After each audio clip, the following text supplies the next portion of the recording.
Positively San Diego with Virginia Cha.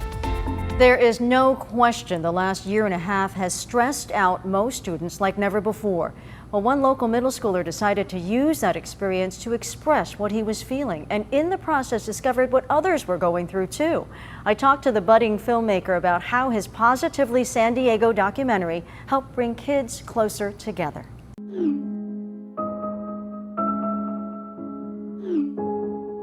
A year in isolation inspired James Mylenek to create this, a documentary about teens in isolation. I wanted the beginning to be very flashy and crazy, like how it was in the beginning of quarantine. Emergency rooms have seen an astounding spike. At age 13, James says for him, the physical isolation gave rise to emotional isolation. I felt kind of like I was alone in this, like I didn't feel like anyone else was fighting this fight with me. But while interviewing other students, we were all extremely stressed because we didn't know what was going to happen with school. James discovered he was not alone. I've talked to so many people, friends and family, about what they've been struggling with and how it was emotional for them, and seeing this film was emotional for them.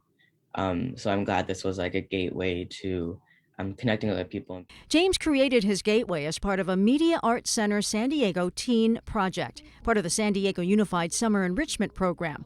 The short documentary was presented during the San Diego Latino Health Coalition's Youth Panel on Mental Health and was chosen to be an entry in the 20th IVIE Awards and Student Film Festival.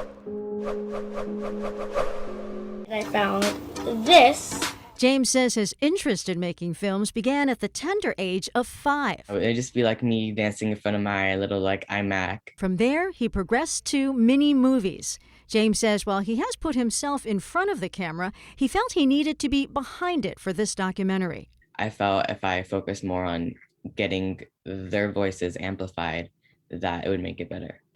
The way James says this film made other teens feel better, knowing they were going through their separate experiences as a group. We got through it. We got through it. We got through it. I'm just really proud of everyone in the film for being vulnerable and being able to share their truth. Oscars, here we come. James says the state's reopening has felt surreal because of the nagging question, what if we shut down again? But he says he is ready to go back to school and is already planning for his next film. Congratulations to him. Good job. Now, if you have a story that's Positively San Diego, we'd love to hear from you. Just send us an email. There's the address, tips@10news.com.